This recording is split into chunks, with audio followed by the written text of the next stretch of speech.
did win, didn't we? Yes, that we did. His strength is dwindling. His wave patterns are getting astonishingly small. Luna! Chris! Kronos is destined to crumble! Should I perish here? Brawn alone can't win all wars. Likewise, my fascist assailant. I'll be observing your lot from on high. Repudiation to you. Honor to Kronos!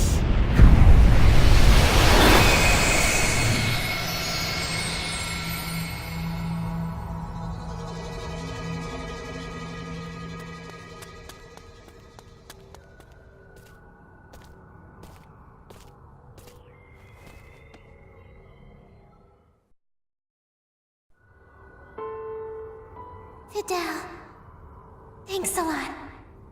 I didn't back down at all.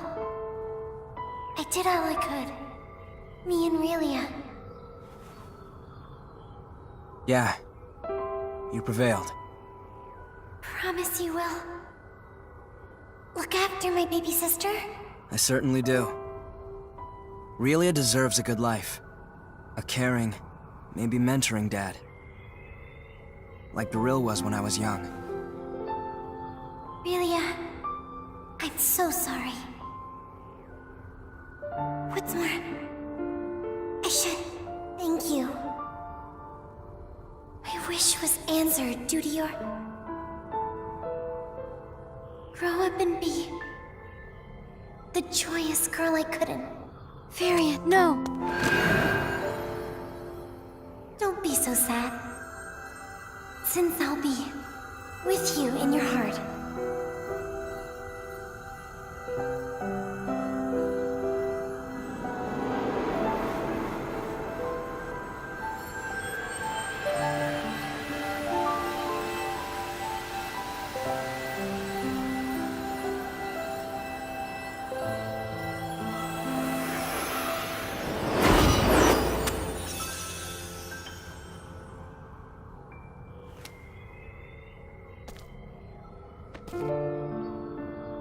Don't be so sad, since I'll be with you in your heart.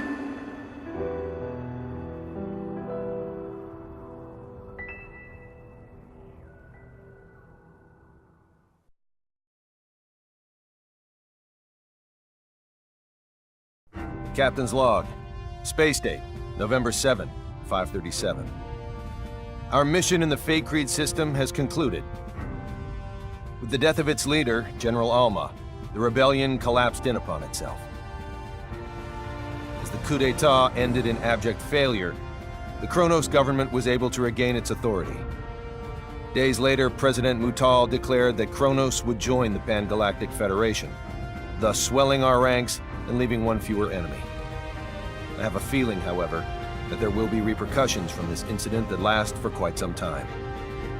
In my opinion, it is now abundantly clear that the Federation is at a major crossroads. It is only a matter of time, I assume, before we must re-evaluate the form we wish the Federation to henceforth take.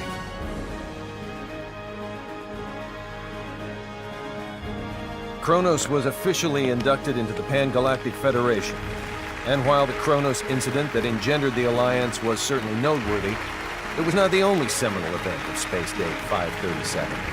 The year also became known for various progressive reforms, which would serve as defining points of Federation policy for years to come.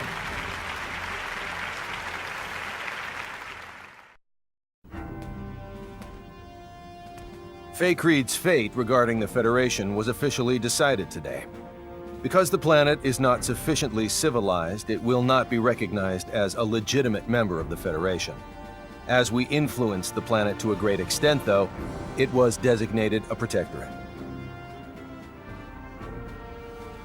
I plan to ask Command to appoint Victor the Inspector General of Faithlessness. I cannot imagine there is anyone else in the galaxy better suited to the job than him.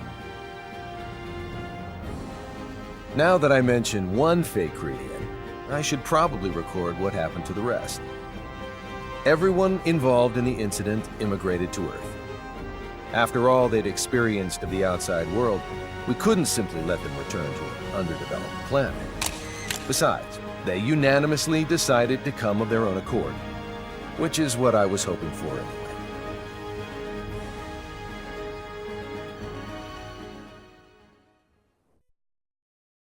Miki's currently studying her heart out to become a science officer.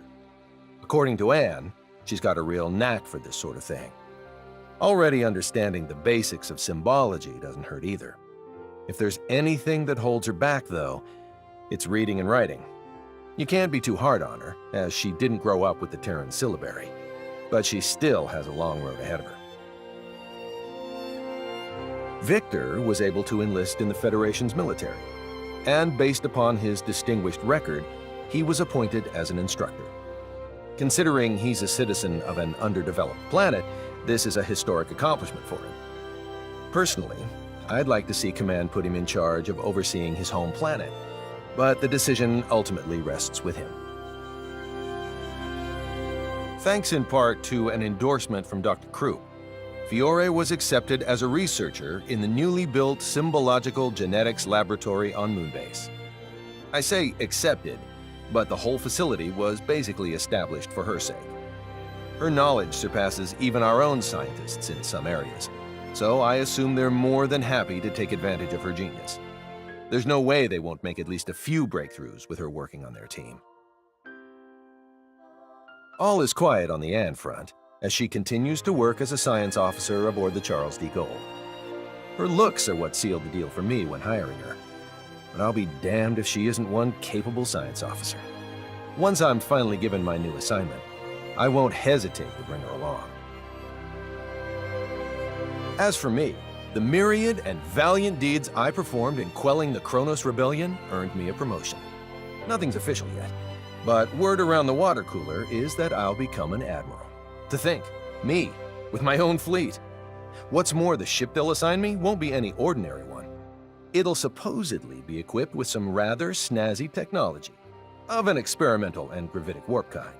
I guess this goes to show, you can't make an omelet without breaking a few rules.